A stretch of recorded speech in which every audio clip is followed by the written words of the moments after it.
Good morning 10th class. Today I am going to start the exercise number 3.3 and chapter's name is pair of linear equation in two variables. And general form of two equations is a1x plus b1y plus c1 is equal to 0, a2x plus b2y plus c2 is equal to 0. तो geometrical meaning हमने first exercise में किया था कि geometrically इसका क्या solution होता है, लेकिन उसके बाद एल्जेब्रिक सॉल्यूशंस के लिए सबसे पहले हमें इसकी रेशियोज देखनी पड़ेंगी, किसकी कॉफिशेंट्स की रेशियोज. तो a1 a2 a1 upon a2 क्या है, ये a1 और x का फर्स्ट इक्वेशन में x का कॉफिशेंट a1 है, सेकंड इक्वेशन में x का कॉफिशेंट a2 है. Similarly in the case of y and constant. तो a1 upon a2, b1 upon b2, c1 upon c2 तीनों हम कैलकुलेट करेंगे. अगर a1 upon a2 is not equal to b1 upon b2 and not equal to c1 upon c2, then there is unique solution and geometrical interpretation is intersecting lines, यानी कि दोनों का एक common solution होगा, a unique solution. ठीक है. Next है second one. अगर a1 upon a2 is equal to b1 upon b2 है लेकिन c1 अपॉन c2 के बराबर नहीं है तो नो सोल्यूशन होगा. Lines will be parallel. ठीक है, लाइन्स क्या होंगी, पैरेलल होंगी और इनका कोई सोल्यूशन नहीं होगा. तीसरा है अगर a1 upon a2 is equal to b1 upon 2 is equal to c1 upon c2, तो यहाँ पर क्या होंगे, इनफाइनाइट मैनी सॉल्यूशंस. ठीक है, यानी कि वो ओवरलैपिंग लाइंस होंगी, को इंसिडेंट लाइंस होंगी और ओवरलैपिंग. जैसे कि अगर हम इसको क्या कहते हैं, जैसे एक लाइन ये है, पहले का सोल्यूशन ये है, दूसरी का क्या है, इसी के ऊपर ही आ जाएगा, इसी के ऊपर. और आपको पता है कि एक linear equation in two variables में there are infinite many solutions. ठीक है, बहुत सारे सॉल्यूशंस होते हैं और अगर एक के सॉल्यूशन बहुत सारे हैं तो दूसरे के भी बहुत सारे हैं, क्योंकि वो ओवरलैपिंग लाइंस हैं. जितने सॉल्यूशन फर्स्ट लाइन के हैं उतने ही सॉल्यूशन सेकंड लाइन के हैं. Then these are lines are overlapping lines and infinite many solutions are there. अब मैं शुरू करूँ एल्जेब्रिक मेथड, क्योंकि एल्जेब्रिक मेथड में सबसे पहले हमारा आता है सब्स्टिट्यूशन मेथड. सब्स्टिट्यूशन मेथड में I am taking first part of first question, that is x plus y is equal to 14 और x minus y is equal to 4. ठीक है, अब इसमें क्या किया जाएगा, इसमें आपका सब्स्टिट्यूशन मेथड, जैसे कि नाम से ही पता है आपको, x plus y is equal to 14 and x minus y is equal to 4. Substitution method जैसे कि नाम से ही पता लग रहा है कि सब्स्टिट्यूट करना है. सब्स्टिट्यूट यानी कि मैं इसको इक्वेशन नंबर 1 दे रही हूँ and this is equation number 2. ठीक है, एक इक्वेशन में से एक वेरिएबल की वैल्यू निकालेंगे इन टर्म्स ऑफ सेकेंड. ठीक है, मतलब जैसे मान लीजिए मैं ये सेकंड इक्वेशन ले रही हूँ, तो x इज इक्वल टू, यहाँ माइनस वाई है, उधर जाके ये क्या हो गया, y प्लस का हो गया. ठीक है, ये x की वैल्यू आ गई इन टर्म्स ऑफ y. ये वैल्यू हम कहाँ से निकालिए, सेकंड इक्वेशन में से. सेकंड में से निकालिए तो फर्स्ट में पुट करेंगे. तो putting this value in equation number 1. ठीक है, जब हम इक्वेशन नंबर 1 में पुट करेंगे, इक्वेशन नंबर 1 क्या है, x plus y is equal to 14. X plus y is equal to 14. अब x plus y is equal to 14 है, x की वैल्यू हमने निकाली है y plus 4. Put this value of x, y plus 4, ये y as it is equal to 14. ये दोनों add हो गए, 2y प्लस 4 उधर चला गया तो माइनस हो गया 10. y is equal to 5. एक वैल्यू हमारी आ गई, एक वेरिएबल की वैल्यू. अब एक वेरिएबल की वैल्यू क्या है, वापिस से हम जहां से निकाला था, x is equal to y plus 4. तो x is equal to y की वैल्यू 5 आ गई, 5 प्लस 4 यानी कि x इज इक्वल टू 9. तो x is equal to 9 and y is equal to 5. This is the solution of these two equation in linear equation in two variables. मतलब ये एक pair of linear equation है. इन दोनों का हमने पहले check किया कि a1 अपॉन a2 क्या आया, 1 अपॉन 1, तो ये क्या आ गया 1. b1 upon b2 is equal to -1. तो a1 upon a2 is not equal to b1 upon b2. It means there is unique solution. तो इन दोनों का एक कॉमन एक सोल्यूशन आ गया, that is x is equal to 9 and y is equal to 5. ठीक है, अब मैं इसका सेकेंड क्वेश्चन कर रही हूँ, एक और क्वेश्चन ले रही हूँ, दैट इज क्वेश्चन नंबर 2.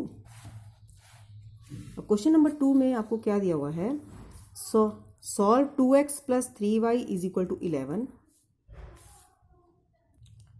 तो second equation 2x plus 3y is equal to 11 and second equation is 2x minus 4y is equal to -24. तो उसके बाद इसको सॉल्यूशन करने के बाद इन्होंने कहा है and find the value of m for which y is equal to m x plus 3, इसमें वैल्यू निकालनी है m की वैल्यू कब आएगी, there are 3 variables y m and x, तो x और y की वैल्यू हम इस पेयर ऑफ लीनियर इक्वेशन से निकालेंगे और फिर उनकी वैल्यू पुट करेंगे, then we will get the value of m। तो अब वही पहले वाला मेथड, सबसे पहले क्या करेंगे, किसी एक इक्वेशन में से एक वेरिएबल की वैल्यू सेकंड की टर्म्स में निकालेंगे। तो मैं सेकंड ले रही हूँ, ये this is equation number 1, this is equation number 2, तो सेकंड से ही ले रही हूँ। 2x इज इक्वल टू, ये 4y उधर जाके प्लस का हो गया 4y माइनस 24, माइनस 24 तो एज इट इज इसी साइड पर है, 4y इधर माइनस है तो उधर जाके क्या हो गया, प्लस हो गया, साइड चेंज हो जाती है तो क्या हो जाता है, इसका साइन चेंज हो जाता है, ठीक है। अब 2x is equal to 4y, ऊपर से मैंने 4y माइनस 24 डिवाइडेड बाय 2, तो अब इसको क्या करेंगे, ऊपर से 2 कॉमन ले लिया क्योंकि कट रहा है, 2y minus 12 divided by 2, 2 cut गया तो x की वैल्यू कितनी आ गई, 2y माइनस 12। कहाँ से आई है ये, सेकेंड इक्वेशन में से, कहाँ से आई है, सेकेंड इक्वेशन में से, और सेकेंड इक्वेशन में से जब वैल्यू हमने ली है तो इसको पुट कहाँ करेंगे हम, इक्वेशन नंबर 1 में। तो इक्वेशन नंबर 1 क्या है आपकी, 2x plus 3y is equal to 11। Put this value of x in equation number 1, 2 into 2y minus 12 plus 3y as it is equal to 11, 4y minus 24 plus 3y is equal to 11, 4y plus 3y 7y, 11 plus 24 that is 35, तो y की value कितनी आ गई, 5, ठीक है। अब y की value आने के बाद हम यहाँ पर पुट करेंगे, किस में पुट करेंगे, जो x की वैल्यू निकाली थी हमने यहाँ पर, इसको नंबर 3 दे सकते हो, putting value of y in number 3। अब नंबर 3 में पुट करेंगे, नंबर 3 क्या है, x is equal to 2y minus 12, 2 into y की वैल्यू 5 माइनस 12, 10 माइनस 12, तो कितनी हो गई x की वैल्यू -2। अब x की वैल्यू ये 2 इंटू 5 10 माइनस 12, x की वैल्यू कितनी होगी, -2, x की वैल्यू -2, y की वैल्यू 5। अब हमने जिसमें आपको पूछा था कि m निकालना है, तो y is equal to m x plus 3, put the values of x and y in this equation, y 5 है, ठीक है, m as it is, x की जगह -2 plus 3, y is equal to -2m plus 3, 2m मैंने इधर ले लिया, 2m इधर लेके प्लस हो जाएगा, इधर हो गया 3 माइनस 5, तो 2m इज इक्वल टू कितना हो गया, -2, m की वैल्यू कितनी होगी, -1। तो putting this values of x and y we got the value of m, ठीक है। तो मतलब इनमें सभी क्वेश्चन में क्या करना है आपको, हमें क्या दिया होगा, pair of linear equation in 2 variables, ठीक है। उसमें से हमने क्या करना है, पहले तो हमने a1/a2 चेक किया, जैसे 2/2 1, 3/-4, तो a1/a2 is not equal to b1/b2, it means solution तो आएगा, ठीक है। सो हमने इन दोनों में से एक इक्वेशन कोई सी भी ले सकते हैं, उसमें से एक वेरिएबल की variable in terms of second निकाल लेंगे, और उसके बाद उस वैल्यू को हमने क्या करना है, फर्स्ट सेकंड अदर इक्वेशन में पुट कर देंगे, उसमें से आपको पहले एक वेरिएबल की वैल्यू आ जाएगी और इस वेरिएबल की वैल्यू फिर से वहाँ पुट करके सेकंड वेरिएबल की value we get the value of second variable, ठीक है। अब आ जाइए, नेक्स्ट है हमारा वर्ड प्रॉब्लम्स के कुछ क्वेश्चंस हैं हमारे, तो आई एम टेकिंग 1 क्वेश्चन, ओके,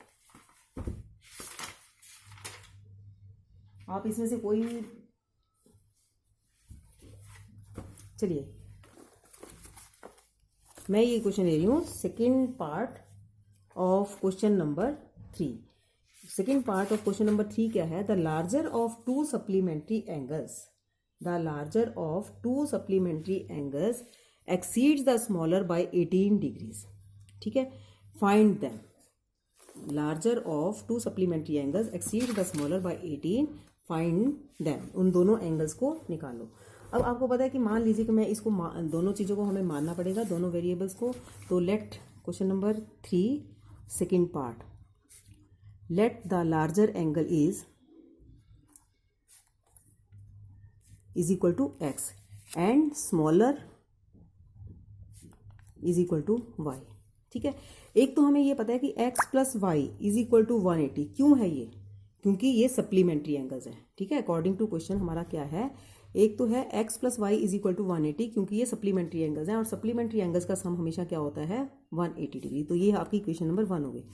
दूसरा क्या है कि लार्जर एक्सीड्स द स्मॉलर, यानी कि जो लार्जर एंगल है वो छोटे से कितना बड़ा है 18 डिग्री। ठीक है, this is your equation number 2। अब दो इक्वेशन, दो वेरिएबल, तो आप इसमें से मान लीजिए ये सेकंड इक्वेशन में से x is equal to minus y, उधर जाके प्लस हो गया वाई प्लस 18। ये सेकंड में से आपने वैल्यू निकाल ली, सेकंड में से x की वैल्यू निकाल ली। ठीक है, पुटिंग दिस, ये मान लीजिए 3, equation number 3, putting this value in number, किसमें पुट करेंगे हम 1 में, क्योंकि 2 से निकाली है। अगर 2 से निकालिए तो 1 में पुट करोगे, 1 से निकालते हो तो 2 में पुट करोगे। अब 2 से निकालिए तो 1 में पुट करेंगे। 1 है क्या, x plus y is equal to 180। x की वैल्यू हमने y प्लस 18 पुट करनी है, y प्लस 18 प्लस ये वाला y एज इट इज, ये x की वैल्यू ये आ गई is equal to 80। 2y is equal to 180 minus 18, और 2y is equal to 180 minus 18 कितना होता है 162। ठीक है, दिस इज 162। तो y की वैल्यू कितनी आ गई 81। ये तो आ गई y की वैल्यू। अब यहाँ पर पुट करेंगे x में, putting in 3, putting this value in 3 क्या है, x is equal to y plus 18, x is equal to y की कितनी आ गई 81 प्लस 18 कितना आ गया ये 99 डिग्री। यानी कि x जो है वो 99 डिग्री आ गया और y जो है 81 डिग्री आ गया। दोनों को टोटल करके देखेंगे तो कितना 180 आएगा, और दोनों को माइनस करके देखेंगे तो अगेन जो हमारी कंडीशन थी 18 डिग्री आएगा। ठीक है, अब इसमें से एक ये हमारा पार्ट, ये जो क्वेश्चन नंबर 3 है वर्ड प्रॉब्लम्स के, तो उसमें हमारे ये क्वेश्चन हो गए। अब मैं एक क्वेश्चन आपको और बता देती हूँ ताकि remaining question you will do your self. Question number इसका है 6th part. 6th part I am making you understand that is 5 years hence, hence का मतलब क्या होता है बाद में, hence का मतलब होता है बाद में। Age of Jacob will be 3 times that of his son, अपने बेटे से 3 टाइम्स होगी 5 साल के बाद। 5 years ago, ये 5 साल पहले है। Jacob's age was 7 times that of his son, तो what are their present ages. तो हम इसको पहले क्या करेंगे, let the present ages of son and father. तो सबसे इसमें क्वेश्चन नंबर 3 का 6th पार्ट में I am taking, let the present age of father is equal to x and present age of son is equal to y। हमने दोनों की age को मान लिया, present age of father and present age of son. ठीक है, अब according to question, यहाँ ध्यान से देखना आपने, अकॉर्डिंग टू क्वेश्चन, इसको बोलते हैं ATQ अकॉर्डिंग टू क्वेश्चन। देखिए पहली कंडीशन क्या थी कि 5 years hence, यानी कि 5 साल के बाद। अब ध्यान दो, बीच में तो इज इक्वल टू का साइन आएगा ही। फादर की एज क्या है x, बेटे की एज क्या है y। अगर 5 साल ऐड करते हैं, 5 साल के बाद है तो 5 साल के बाद दोनों की एज में ऐड होगा ना।